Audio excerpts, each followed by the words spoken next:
واحدی کے 3 امتیازات ہیں: عبارت، ادارت اور رفاقت۔ ان کی عبارت میں 70 برس کی مشق اور مہارت شامل ہے۔ ادارت کا یہ حال ہے کہ ایک وقت وہ اکٹھے 9 رسائل کے مدیر اور محتمم تھے۔ ان کے دوسرے رسالے اور اخبار نہ جانے کتنی دیر چلے، مگر ایک سخت جان ماہنامہ وہ 50 برس تک باقاعدگی سے نکالتا ہے۔ جہاں تک رفاقت کا تعلق ہے، اس کے 2 دعوے دار ہیں، شہروں میں دلی اور انسانوں میں خواجہ حسن نظامی۔ ایک واحدی صاحب کا ساتھ چھوڑ گئے اور دوسری کو واحدی صاحب نے خود چھوڑ دیا۔ آزادی سے پہلے ملا واحدی کا نام سن رکھا تھا۔ یہ نام اتنا انوکھا لگا کہ وجہ تسمیہ پوچھنی پڑی۔ معلوم ہوا کہ یہ نام نہیں، لقب ہے۔ پیر و مرشد کے عطا کیے ہوئے لقب کی شہرت نے وہ گرد اٹھائی کہ سید محمد ارتضیٰ کا اصلی نام اس غبار میں گم ہو گیا۔ واحدی صاحب کی ناموری میں کچھ دخل ان کے اصلی نام کی گمنامی کو بھی حاصل ہے۔ واحدی صاحب کو نیا نام ہی نہیں بلکہ ایک نئی شخصیت خواجہ حسن نظامی کی توجہ سے حاصل ہے۔ یہ ایک دل برداشتہ نوجوان کی حیثیت سے ایک پر اعتماد اور ابھرتی ہوئی ہستی سے ملے۔ ہم عمر اور ہم مشرب تھے، باہم مل بیٹھے اور عمر بھر کا ساتھ ہو گیا۔ دیکھنے والے اس کامیاب دوستی پر حیران ہوئے۔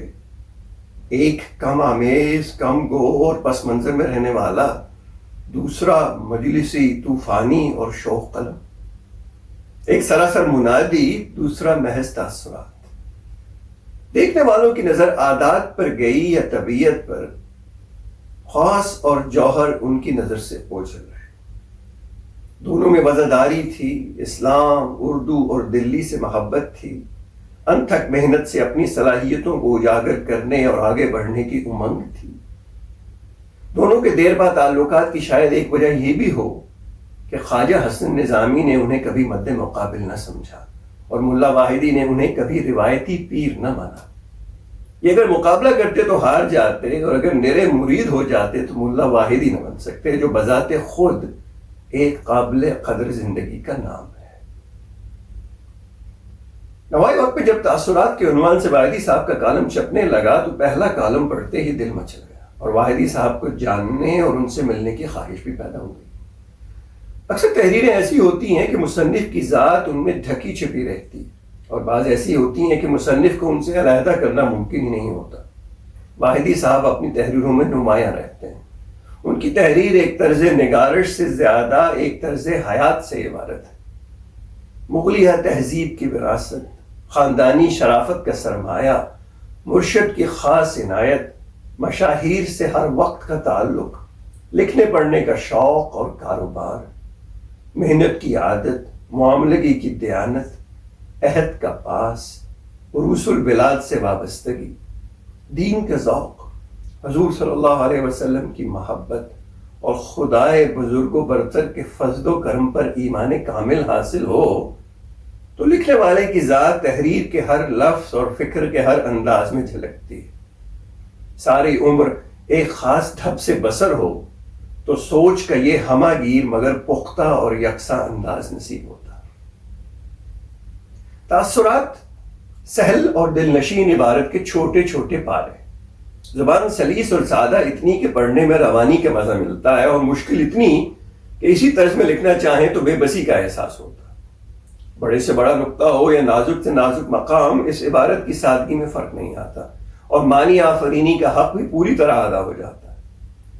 واحدی صاحب اپنی تحریر کا مقابلہ اپنے محلے کے شبیر قوال سے کرتے ہیں کہ پھٹی پھٹی آواز تھی مگر جان لگا کر برسوں گاتا رہا، یہاں تک کہ استاد مانا گیا۔ سہل عبارت کا یہ نسخہ بڑا مشکل ہے، کیونکہ شبیر قوال کی لگن اور کبھی ہار نہ ماننے کا جذبہ ہر ایک کے حصے میں نہیں آتا۔ واحدی صاحب نے شبیر قوال کے حوالے سے عزم کی اہمیت اور محنت کی ضرورت کے بارے میں جو ہلکا پھلکا اشارہ کیا ہے، اس کی سند وہ تیمور کی زندگی یا نپولین کے اقوال سے بھی لا سکتے تھے، اور کچھ مفرس اور معرب تراکیب سے اس دلیل کو وزنی بنا سکتے تھے، مگر وہ لگی لپٹی بات کہنے کے قائل تھے۔ وہ سادہ لکھنے اور سچ بولنے کے عادی، سچ کو انہوں نے بہت قریب سے دیکھا ہے، اس لیے اس کی مثالیں لانے کے لیے انہیں دلی سے باہر جانے کی ضرورت محسوس نہیں ہوتی۔ سچ کا یہ سفر ان کی فکر کی کشادہ راہوں پر طے ہوتا ہے یا پرانی دلی کے تنگ گلی کوچوں۔ تاثرات کی عبارت کہانی کی طرح شروع ہوتی ہے اور چند سطروں میں جہاں سے شروع ہوئی تھی وہیں جا کر ختم ہو جاتی. اس میں پلاٹ، پس منظر اور کردار نگاری مکمل ہوتی ہے، مگر اس کے لیے بے ربط ناولوں کسی طوالت کی ضرورت نہیں پڑتی. وہ ایک لفظ، ایک اشارے یا ایک سطر میں ایک پوری داستان سمو کر آگے بڑھ جاتے ہیں. ان کی مختصر نویسی کا یہ کمال ہے کہ ہر منظر مکمل لگتا ہے اور ہر بات مفصل معلوم ہوتی ہے. تاثرات کی ابتدا کسی معمولی بات سے ہوتی ہے جو آخر تک پہنچتے ہی غیر معمولی بن جاتی ہے. پڑھنے والا چونک اٹھتا ہے کہ غیر اہم اور اہم کا درمیانی سفر اتنا مختصر کیسے ہو گیا.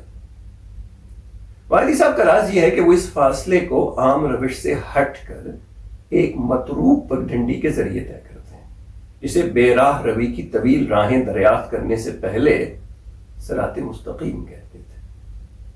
ایک بار میں تاثرات پڑھتے ہوئے اس لیے چونک اٹھا کہ مجھے اس پگڈنڈی پر ملا واحدی کے ساتھ مولانا عبد الماجد دریابادی کا سایہ نظر آیا. تاثرات کے پہلے مجموعے کا تعارف مولانا عبد الماجد نے لکھا ہے اور اس کا حق انہیں یوں بھی پہنچتا ہے کہ تاثرات کا رشتہ فکر اور تحریر میں ان چھوٹے چھوٹے ٹکڑوں سے جا ملتا ہے جو رسالہ صدق میں سچی باتوں کے عنوان سے چھپتے رہے. دونوں کا پیغام ایک ہے مگر مزاج اور ماحول مختلف ہے. سچی باتیں اکثر کڑوی ہوتی ہیں. مولانا طنز اور تلخی سے ایک ایسا تقابل پیش کرتے ہیں کہ پڑھنے والا خود کہہ اٹھے ببین تفاوت راہز کجاز توبہ کجا. ملا صاحب کے یہاں شیریں بیانی ملتی ہے اور پیار سے سمجھانے کی کوشش کی جاتی.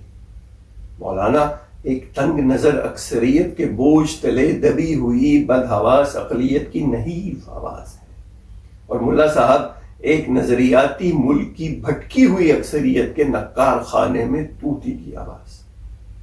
سچی باتیں ایک احتجاج ہیں اور تاثرات خود احتسابی کی ایک کوشش.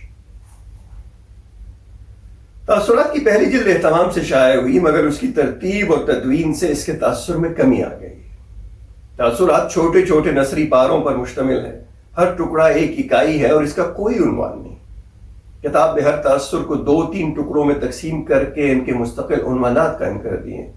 ربط خلط ملط ہو گیا ہے. بات ادھوری رہ گئی ہے اور کتاب پر پند نامے کا گمان گزرتا ہے. میں نے اس کا ذکر واحدی صاحب سے کیا تو فرمایا کہ اپنی رائے سے حکیم سعید صاحب کو مطلع کر دیں. کتاب چھپ چکی تھی، میں خاموش ہو رہا. اب تاثرات ہاتھ میں لیتا ہوں تو کسی کا یہ مقولہ یاد آ جاتا ہے کہ اگر ایک بے بہا جذبے کو عنوان دے دیا جائے تو اس کی قیمت گر جاتی. واحدی صاحب سے میری وابستگی تاثرات کے قاری کی حیثیت سے قائم ہوئی مگر ان سے ایک ملاقات کے بعد معاملہ دل بستگی تک جا پہنچا. میں ایک ادیب سے ملنے گیا اور ایک بزرگ سے ملاقات ہو گئی. مفلوج جسم میں ایک صحت مند ذہن، ضعیفی میں جواں ہمتی، بستر علالت پر ایک سرگرم عمل زندگی. انہی دنوں مجھے ایک بیمار بوڑھے اور نامی شاعر سے بھی ملنے کا موقع ملا. میں ان دنوں بیماروں کا مقابلہ کرنے لگا. ایک سراپا شکر کی تصویر تھا اور دوسرا سراسر شکوہ. واحدی صاحب کی قدر کچھ اور بڑھ گئی. ادھر گنتی کی چند ملاقاتیں ہوئیں، ادھر ہر ملاقات میں ان کی شفقت میں اضافہ ہوتا چلا گیا. میرے پاس ان کی شفقت کا تحریری ثبوت ان کے 2-3 خطوں کی صورت میں موجود ہے مگر ان کی ایک تحریر کے حوالے سے مجھے ان کی ناراضگی سے بھی کچھ حصہ ملا. واحدی صاحب نے میری قلم کاری کی مختصر کہانی میں لکھا ہے کہ رسالہ نظام المشائخ 52 برس کے بعد 1960 میں اس وقت بند ہوا جب تمام اخبارات سے ماشاء اللہ کے تحت نئے ڈکلریشن مانگے گئے. شاید وہ صاحب جو ڈکلریشن منظور کرنے بیٹھے تھے ان کے ذوق نے اسے گوارا نہیں کیا. نظام المشائخ واحدی صاحب کی صحافتی زندگی کا نقش اول خواجہ حسن نظامی کی یادگار اور کتابوں کی تیاری کا ذریعہ تھا. اس کا بند ہونا ایک حادثے سے کم نہ تھا مگر وہ اس حادثے پر بھی خدا کا شکر بجا لائے کہ خود رسالہ بند کرنے اور وضع کو توڑنے کے مجرم نہیں ہوئے.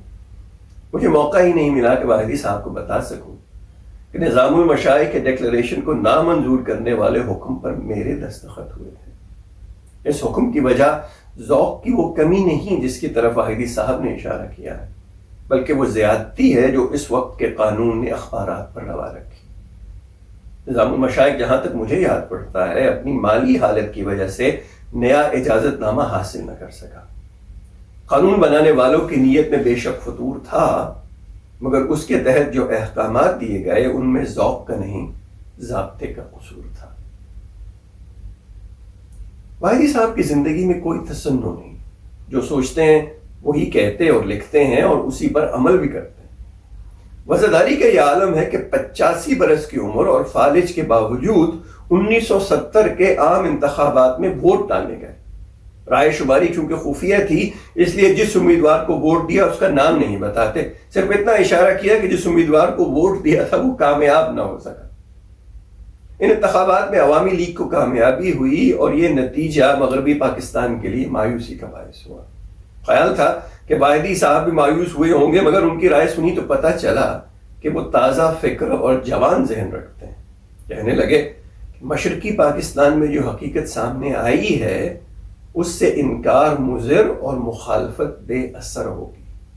اب تو ان کے ساتھ مل کر کام کرنا اور انہیں بعض کاموں سے روکنا ہوگا تاکہ اسی صورت میں خیر کے سامان پیدا ہو جائیں۔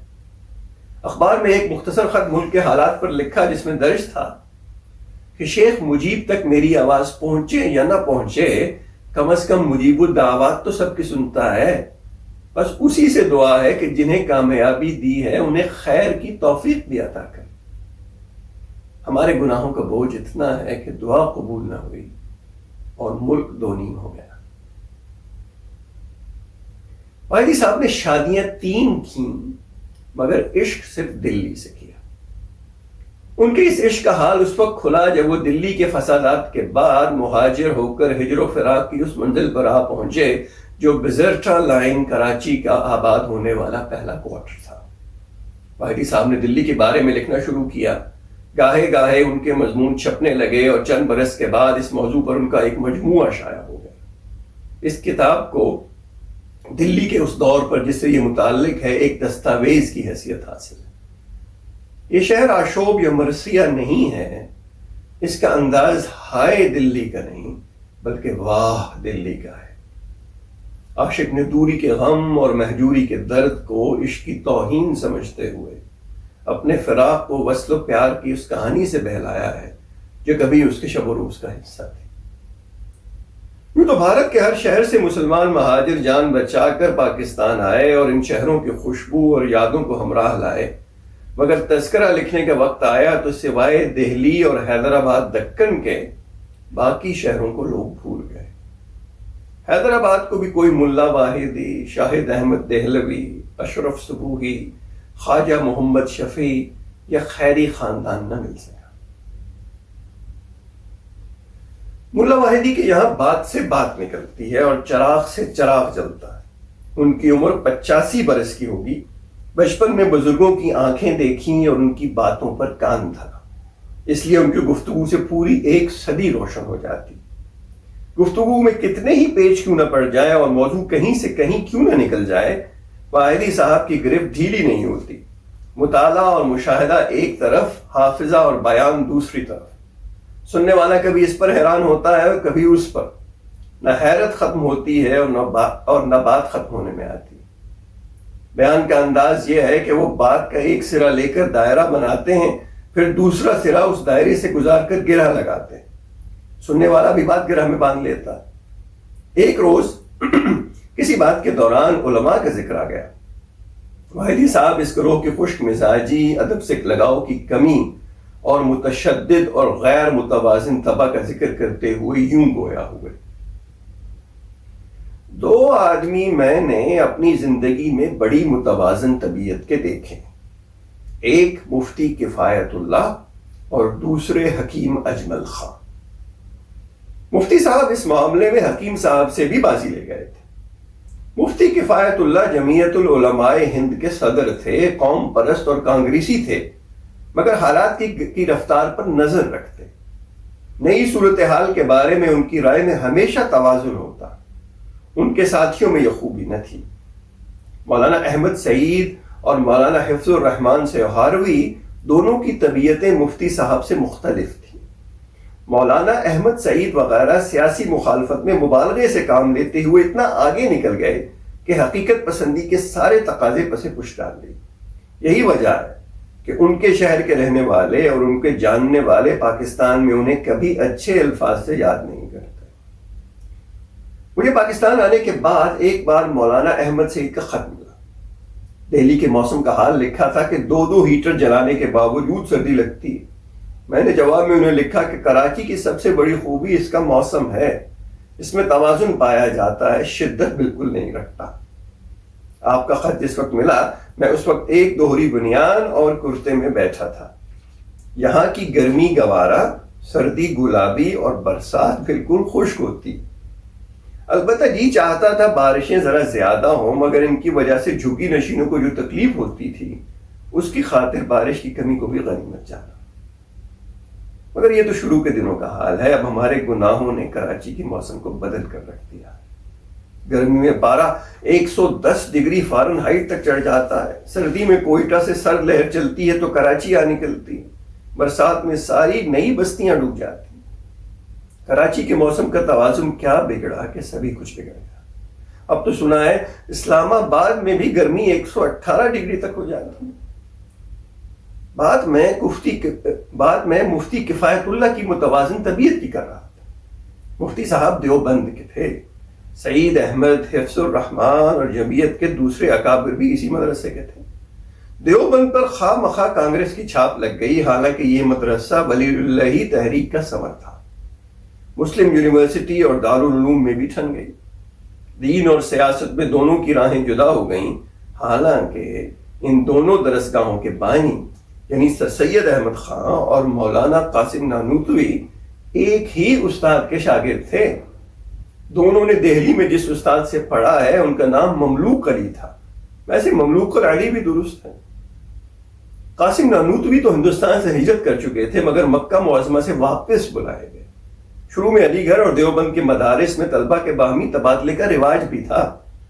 میں ایک شخص انیس احمد نامی کو جانتا ہوں جنہیں صاحبزادہ آفتاب احمد خان کے دور میں علی گڑھ سے گریجویٹ ہونے کے بعد اس اسکیم کے تحت دیوبند بھیجا گیا، جہاں انہوں نے درس نظامی مکمل کیا۔ اگر یہ روایت جاری رہتی اور دونوں ادارے ایک دوسرے کے نزدیک آ جاتے تو خوب ہوتا۔ اس قسم کے اشتراک کے لیے جس طرح کی اعلی ظرفی اور متوازن طبیعت چاہیے وہ عام نہیں۔ دیوبند میں بڑے بڑے صاحب علم و کمال گزرے ہیں، ادب سے ان کا زیادہ تعلق نہیں رہا۔ آپ نے شیخ الہند کے ترجمہ قرآن پاک پر شبیر احمد عثمانی کے حاشیے دیکھے ہوں گے، زبان کے لحاظ سے بہت معمولی ہیں۔ اشرف علی تھانوی بہت باکمال بزرگ تھے، مگر تھانہ بھون زبان اور محاورے کے لیے سند نہیں، اور تھانہ بھون زبان اور محاورے کے لیے سند نہیں۔ خواجہ حسن نظامی نے ایک بار رسالہ منادی میں معافی نامہ شائع کیا جس میں لکھا تھا کہ میں مولوی اشرف علی تھانوی سے اس بات کی معافی مانگتا ہوں کہ میں نے بہشتی زیور پر فحش نگاری کی تہمت رکھی تھی، مگر میں اپنی اس رائے کے لیے معافی نہیں مانگ سکتا کہ انہیں اردو لکھنی نہیں آتی۔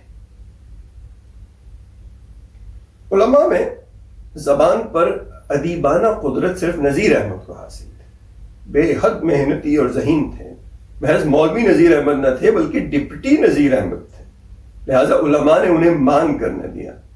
اگر زندگی مولوی کی سی بسر کرتے تو علماء کو مانتے ہی بن پڑتی۔ ویسے نذیر احمد کے مزاج میں شوخی تھی۔ میں نے کہیں لکھا ہے کہ نذیر احمد ادب کی خاطر دین سے بے ادبی کر جاتے تھے۔ ان کے ترجمے کے بعض مقامات محلے نظر آئے۔ سارے دیوبندی تراجم شاہ رفیع الدین اور شاہ عبد القادر کے تراجم کو سامنے رکھ کر کیے گئے۔ شاہ رفیع الدین نے لفظی ترجمہ کیا اور ان کے بھائی نے با محاورہ۔ اردو کے محاورے بدلتے رہتے ہیں اور نئے ترجمے ہوتے رہتے ہیں۔ ویسے شاہ ولی اللہ کے دور رس نظر نے دیکھ لیا تھا کہ عربی میں عام مسلمانوں کی استعداد اتنی تیزی سے کم ہو رہی ہے کہ اس کے لیے مروجہ زبان میں قرآن مجید کا ترجمہ ہونا چاہیے۔ تراجم کا سلسلہ پہلے فارسی اور پھر اردو میں اس خطرے کے پیش نظر شروع ہوا کہ ہم عربی سے دور ہوتے جا رہے ہیں۔ اب کیفیت یہ ہے کہ پتہ نہیں چلتا کہ آج کی زبان کیا ہے اور کل کی زبان کیا ہوگی، ترجمہ کریں تو کیسے اور کچھ لکھیں تو کیوں کریں۔ بات مفتی کفایت اللہ کی ہو رہی تھی۔ آپ نے دلی تو دیکھی ہوگی، دلی دروازے کے بائیں جانب محلہ در محلہ مسلمانوں کی آبادی تھی اور دائیں طرف ہندو آباد تھے۔ ہندوؤں کے حصے میں صرف 3 مسلمان رہتے تھے، ایک ممتاز علی رئیس جو نواب اسماعیل کے رشتہ دار تھے. بس ایک کوٹھی فیض بازار کے اس طرف بنا لی تھی، دوسری کوٹھی ڈاکٹر انصاری کی تھی جس میں انجمن ترقی اردو کا دفتر ہوا کرتا تھا. انجمن کو ان دنوں وہاں کون گھسنے دیتا، وہ تو مسلمان کا مقام تھا، اس لیے ہندو کچھ نہ کہہ سکے. تیسرا مسلمان جو وہاں رہتا تھا وہ جوش صاحب تھے. وہ کبھی کبھی میرے یہاں آتے، ان کے ساتھ ہمیشہ آزاد انصاری ہوتے جو خود بھی شاعر تھے. جوش کیسے اس حصے میں آباد ہوئے اور کیا کام کیا کرتے تھے اس کا مجھے دہلی میں مکان پرانی طرز کے ہوا کرتے تھے. اگرچہ بالا خانوں کا رواج تھا مگر جدید طرز کے رہائشی فلیٹ ابھی استعمال میں نہ آئے تھے. ہندوؤں نے اپنے حصے میں پہلی بار کچھ فلیٹ بنائے جن کے نئے پن کی وجہ سے بہت سے مسلمانوں نے بھی انہیں کرائے پر لینا چاہا. ان میں میرے بھانجے فرید بھی شامل تھے. فرید سرکاری ملازم تھے، ہندوؤں نے انہیں بھی انکار کر دیا. فرید کی حلال خوری ہندوؤں کے ان فلیٹوں میں بھی کام کرتی تھی. اس نے مالکوں سے کہا